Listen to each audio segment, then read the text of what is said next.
Els boscos de Collserola avui s'extenen de manera contínua a tocar de zones urbanes i habitades sense transició. En contrapartida, la ramaderia en extensiu que modula el paisatge des de temps immemorials està en regressió. Aquest fet, sumat als efectes del canvi climàtic, fan preveure un risc per les persones i pels mateixos boscos en incendis de nova generació dificilíssims de combatre. Els ramats, fent el que han fet sempre, poden ajudar a evitar aquest risc, recuperant un protagonisme perdut, la silvopastura. La pastura és un estalvi en el manteniment de les franges de protecció de zones urbanes i edificacions aïllades. Collserola té un clima mediterrani i, per tant, està sotmès tradicionalment i des de sempre als incendis. Els incendis són els que han modelat el paisatge i, per tant, aquí el risc d'incendi hi és sempre.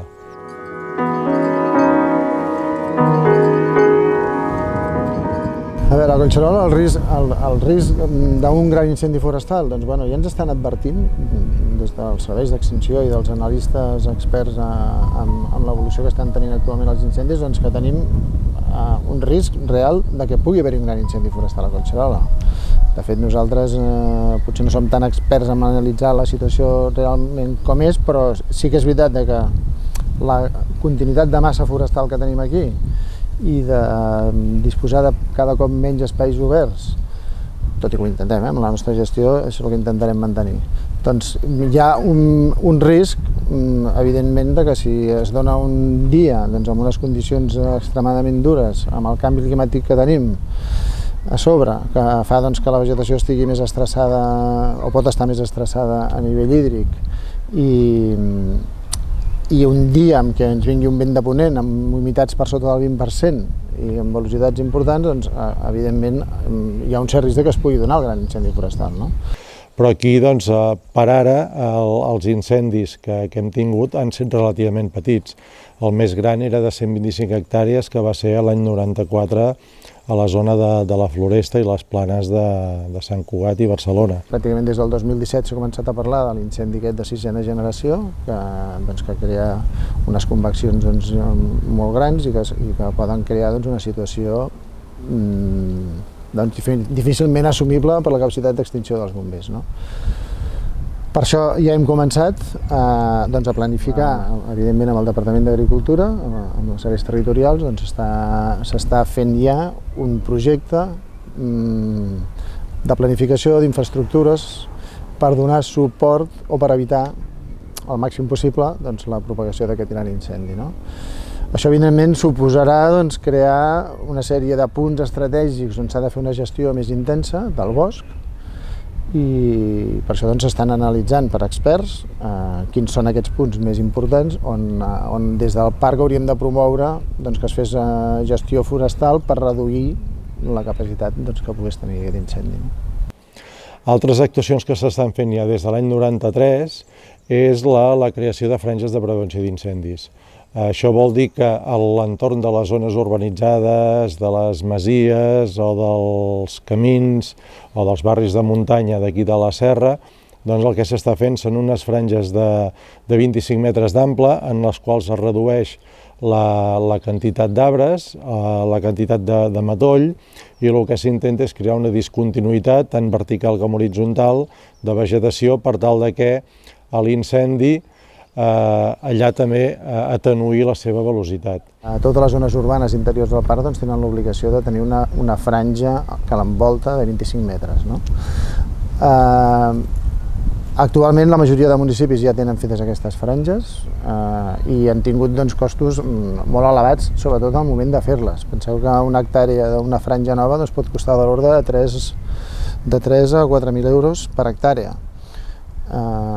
Després ja, un cop les tenim fetes, el manteniment és més barat, però penseu que només l'Ajuntament de Barcelona, amb totes les zones interiors que té, s'està gastant de l'ordre de pràcticament 250.000 euros l'any pel manteniment d'aquestes franges.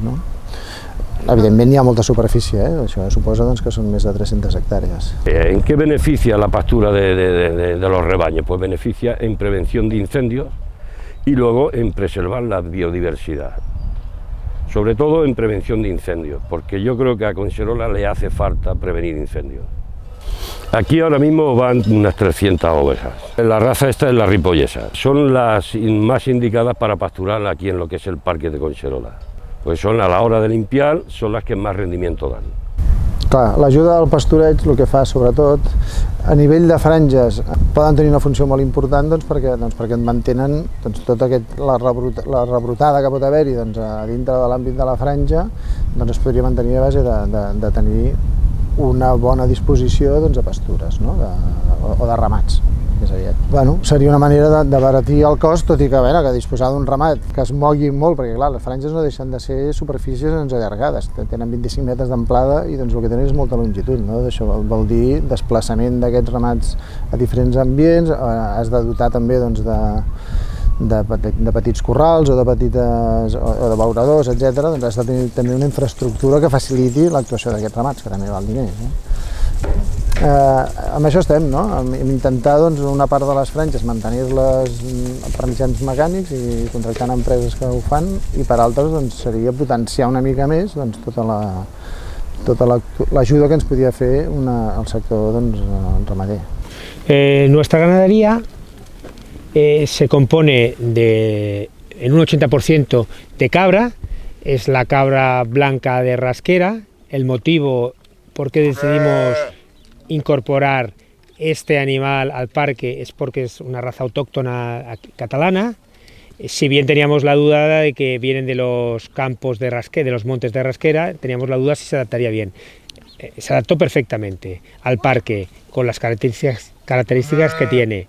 Y el resto es la oveja, la chisqueta. La chisqueta, que viene también del Pallars Jussá, y una oveja, le elegimos esta raza porque es una raza muy rústica y también estaba en peligro de extinción. El parque es un territorio que está concebido, o que el rebaño que puede trabajarlo es la cabra, porque es un animal de bosque.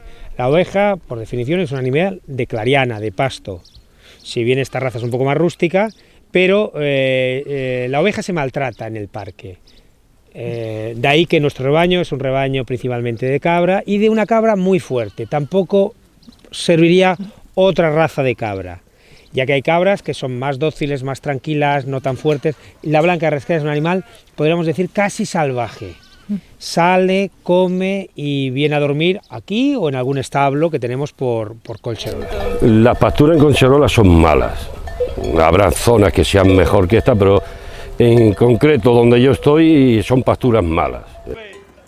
Cuando el rebaño llega de noche a la nave hay que echarles de comer. ¿Por qué? Porque las pasturas estas son pasturas muy pendientes y el ganado pues trabaja mucho y hay que ayudarles.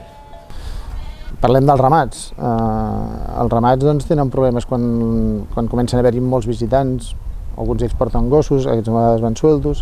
Tot això d'aquí complica molt la gestió d'un ramat. Les bicicletes, o sigui, tots aquests elements, que és molt normal que la gent que vulgui venir a gaudir del parc vingui aquí i freqüenti, però clar, aquesta hiperfreqüentació que tenim ens crea evidentment moltes vegades problemes per aquestes altres mesures preventives que tenim. Que estás con el rebaño y bueno, y te lo desbandan porque pasan incluso hasta por el medio del rebaño.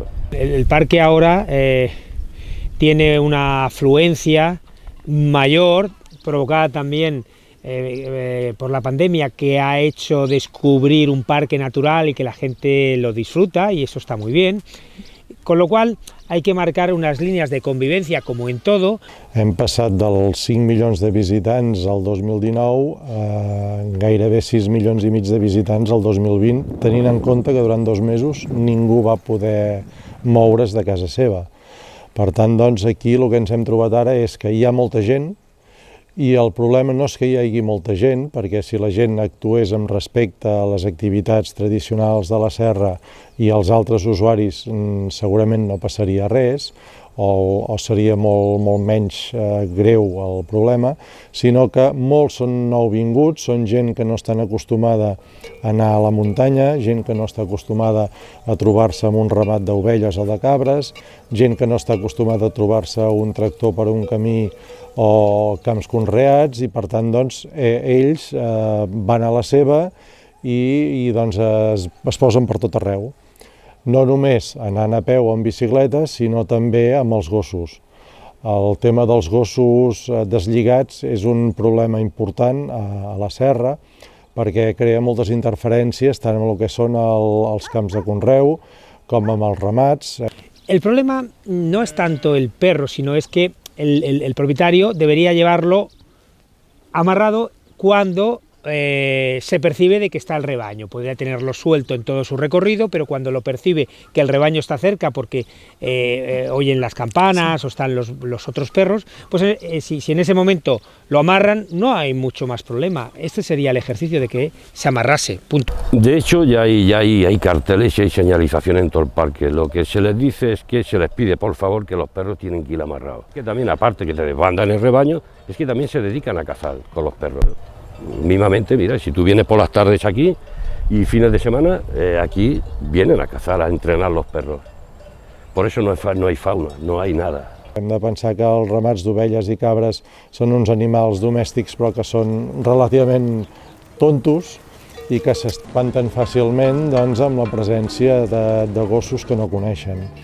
Llavors doncs, aquest ramat es pot escampar, es pot, com ja ha passat moltes vegades, quedar repartit per la muntanya, el pastor pot tardar 2 dies a recuperar tot el bestiar, i llavors, a més, doncs, aquestes ovelles o aquestes cabres, si n'hi ha que estan prenyades, doncs, poden acabar avortant i perdent doncs, la producció de cabrit o de xai. Darrerament, doncs, la hiperfreqüentació que estem suportant en el parc, doncs, evidentment porta tota una sèrie de riscos i problemàtiques que dificulten moltes vegades doncs, aquesta gestió a favor de la prevenció d'incendis. No? Al Parc de Collserola hi ha moltes mesures diferents, algunes de fa molts anys i d'altres doncs, de fa relativament menys anys. Les primeres que hi van haver a finals dels 80 va ser doncs, crear tota una xarxa de vigilants d'incendis durant els mesos d'estiu per tal de que en el mínim inici d'incendi doncs, es pogués detectar i d'aquesta manera doncs, els mitjans d'extinció actuessin molt ràpidament, ja que la velocitat de l'incendi, si es pot apagar de seguida, doncs clar, de seguida el pots aturar. Si no, a mida que va passant les hores, aquest incendi cada vegada és més gran i costa més d'aturar. Una de les conseqüències de la hiperfreqüentació o de la proximitat a les zones urbanes és doncs, la quantitat de brutícia que arribem a rebre dintre de l'àmbit del parc. Per dir-vos que una de les despeses més importants que tenim és contractar una empresa de neteja, que ens costa de l'ordre de 300.000 euros l'any, només per recollir abocaments, neteges d'àrees de lleure que les papereres queden desbordades de la quantitat de papers que s'hi tiren, abocaments de pneumàtics, mobles, armaris, que a la vegada d'embrutar són un risc addicional d'incendi. No?